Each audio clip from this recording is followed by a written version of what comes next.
Wala nga akong pang shopping kaya nakapag-deal ako kay Dudong. Sabi ko palitan ng cash yung cheque ko, Mima. Wala rin naman kasi laman yung bangko ko. Ancharan, ayan na!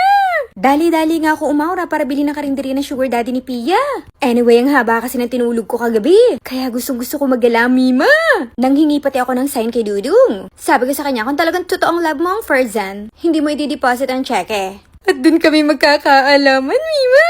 Anyway, nakita niyo ba yung collarbone ko? Super payat ko na, Mima. Sabi ko naman sa inyo, super effective ng Baker Slim. Naka 2 session lang ako ha. At saka hindi weekly yung aking. First session ko 4 months ago. Second session ko itong recently laang. Hindi pa rin naaalis ang effect. Wala pa rin akong kagana-ganang kumain. Pero expect ma-haggard talaga ng a little bit. Kahit naman yung normal crash diet, gayon din. Na-haggard muna, nadadry ang skin. Kaya parang akala nyo ako'y nangingiti, Mima. Pero mas madaling magpa-blooming kaysa magpapayat. Easy na lang yan sa akin. As of now, hindi ko pa magagawa kasi todo pahinga pa ako. Medyo nakakapanghina kasi siya, Mima, kasi wala ngang foodings. 15K nga pala per station ng Baker Slim. Saka medyo pawisin, Mima, ganun yung atake. Pero siguro dahil wala masyadong energy. Ika 2 weeks ko na sa Monday, hindi pa rin ako masyadong nakakakain. Pero piling ko nakuha ko ng aking 43 kilos. Kaya ako magsha-shopping ng mga bagong damit. Maluluwag na yung aking mga damit, ayoko na noon. XXXS na naman ang size ko neto.